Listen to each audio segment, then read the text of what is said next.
Hello and welcome to Organizing Life's Daily Demands. My name is Peter Gordon and I'm the president of New York Financial Organizers. We are a daily money management company and we help people pay their bills, file insurance claim, and do all the non-investment side of personal finance. And essentially we help organize life daily demands for our clients within that realm. And the purpose of this podcast is to introduce the viewers and listeners to other professionals who help organize life's daily demands. And that's why I have my guest today is Russell Rivera. He's a financial planner with Voice Wealth Management and does deal with the financial aspect of daily demands. So good morning, Russell. How are you? Good morning, Peter. Thanks for having me. Doing well. My pleasure. So Russell, tell us a little bit about what you do and actually what your background is. Well, I'll start my background. I ended up, and I hate saying this, but I went to Harvard and I had taken a year off and was kind of trying to figure out what to do. And I ended up working on the floor of the New York Stock Exchange in like the late 90s. I really enjoyed the environment and ended up going into trading as a career.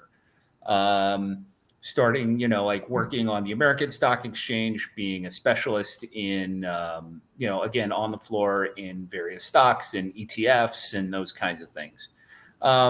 Technology eventually kind of took that job away.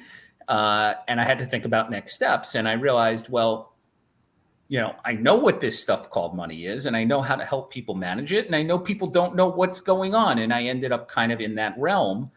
And I really came down to this idea that, we really don't educate people well in how to use money because, and so basically I was like, I was actually working at a small hedge fund that also had a money management arm with $1 million minimum. And I was sitting there and saying, well, how does one get to $1 million, right? That they could qualify. And there are all these firms that want to just deal with people who have $1 million, $5 million, $10 million.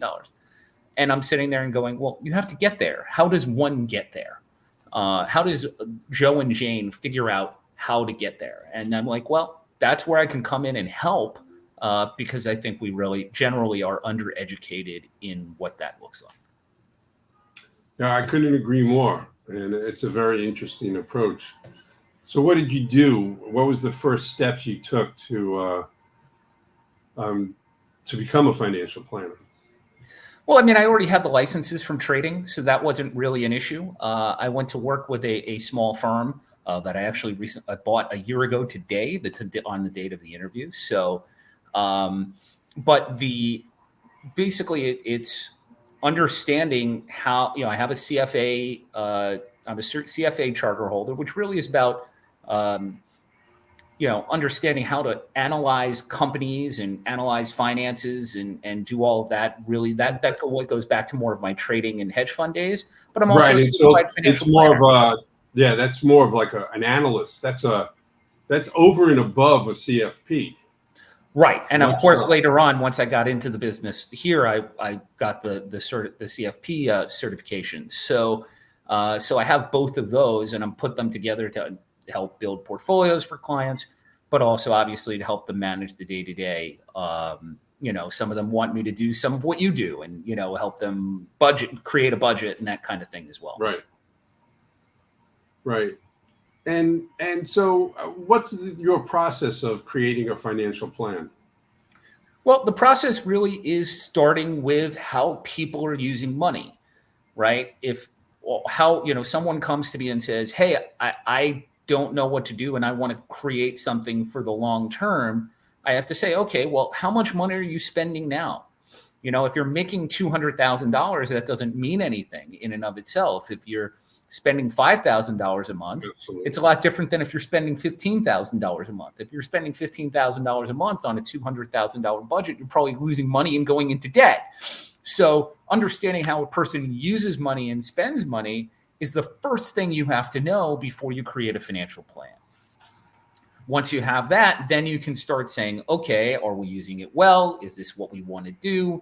What do we do with the money we have, and so on and so forth, and start building upon that. But the first step is, how much are you spending per month to live your lifestyle now? Then you can start asking the questions that you need to ask to lay the foundation for the next steps. And how do they come up with that information? Well, the programs we use, we allow people to link their bank accounts and all their financial, accounts essentially to a program. And then we go through it together and we say, okay, you're spending $500 here and $200 here and $300 here. And the program is saying you're spending X. And then we can say, okay, great. We're starting, and this is what it looks like if we went out over the long term. Now, when you're dealing with younger people, it can be kind of hard to say, here's what's going to happen in 40 years when you're 30, right? Understood. But the idea is, how do we understand how you're using money now to achieve short-term, medium-term, and sometimes they're not thinking about the long-term objectives. That's my job. But, all these little things to say, oh, great, I want to do this. And, and this goes from dealing with clients who just want to buy a ring for their girlfriend to, how do I live the rest of my life? Yeah, no, and it's great that you do that. That's essentially what we do, but more often than not, it's for seniors, and people generally don't know where their money is going. That's so true. When I've sat with those clients with whom I'm doing that particular work, because obviously it's not the only work I do. Right. It's the first step in the process, not the only part of it, sometimes you see somebody spending $15 a month on a subscription or $150 a month on a subscription they didn't realize they were even spending on. You get rid of that, you've made, and you get rid of that, and now that's an additional $2,000 a year that they have to save, invest, do something more important to them, whatever that might be. Yeah, no, it's quite remarkable.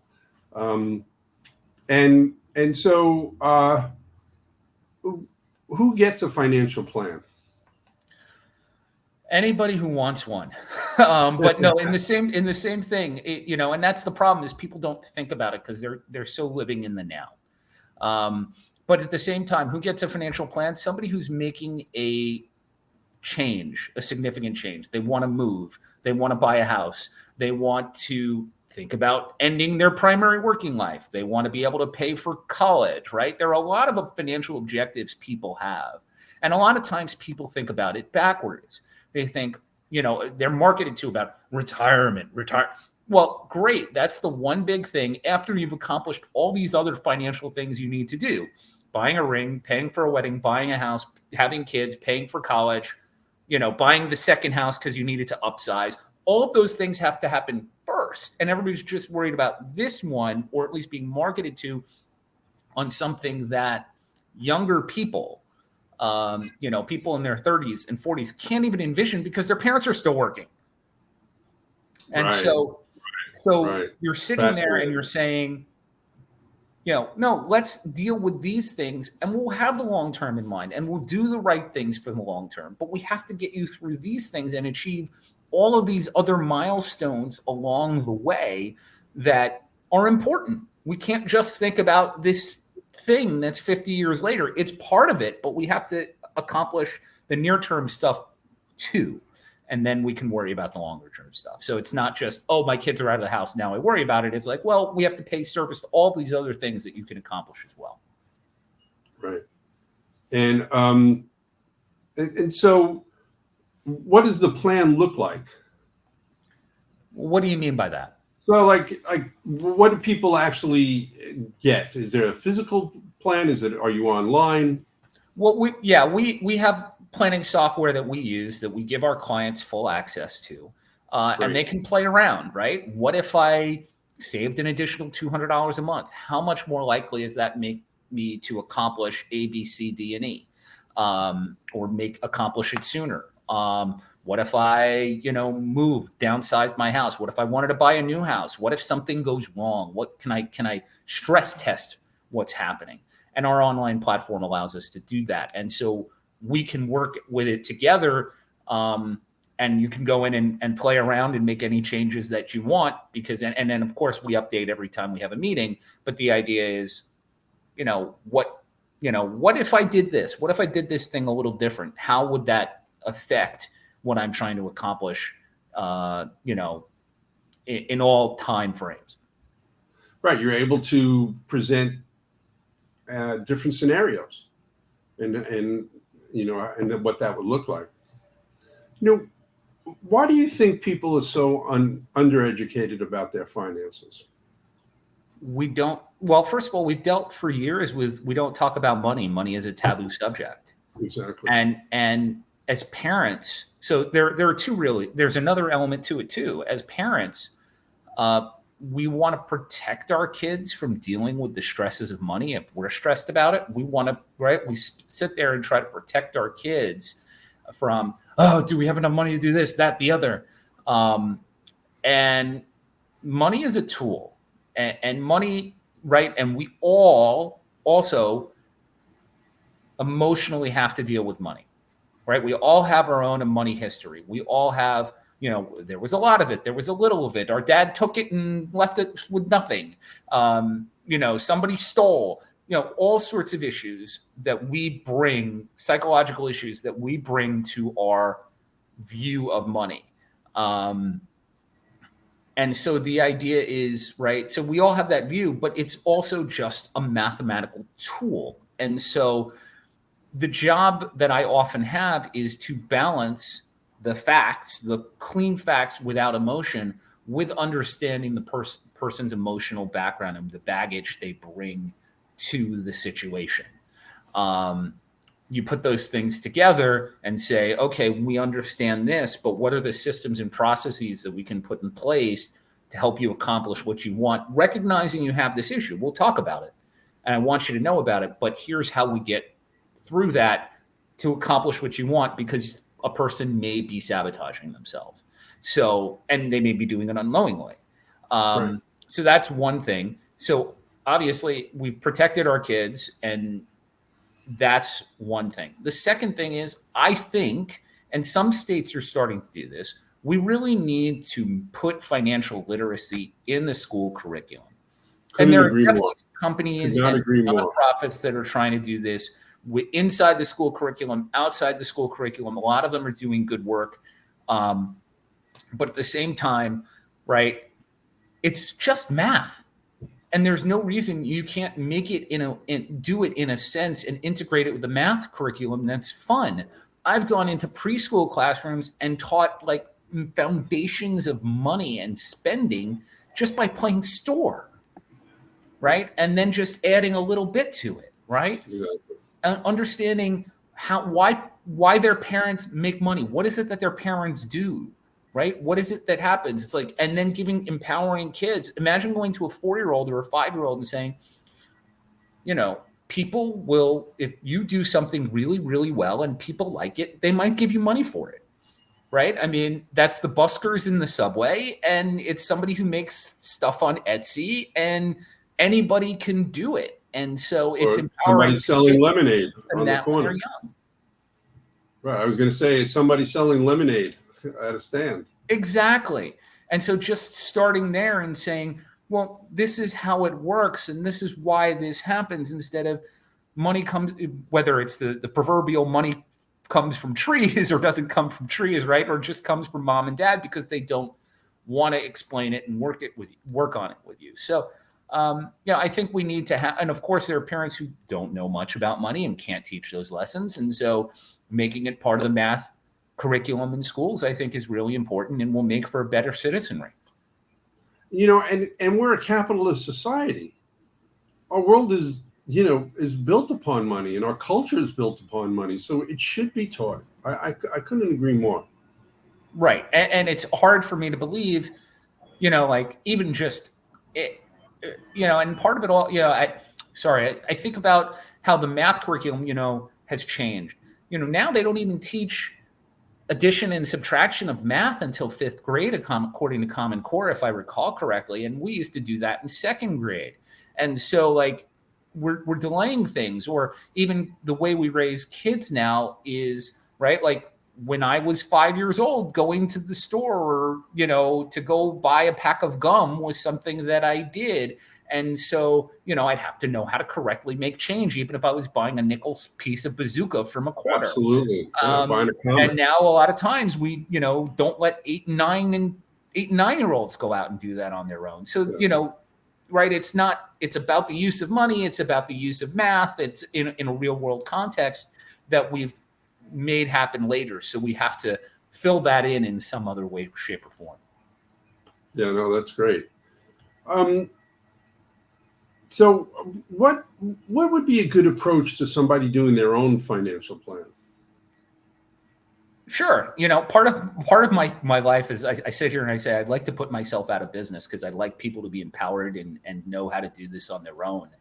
But the idea is, first start with understand how you use money. And then it's, from there you could say, I have a net cash flow of X, right? View yourself as a business.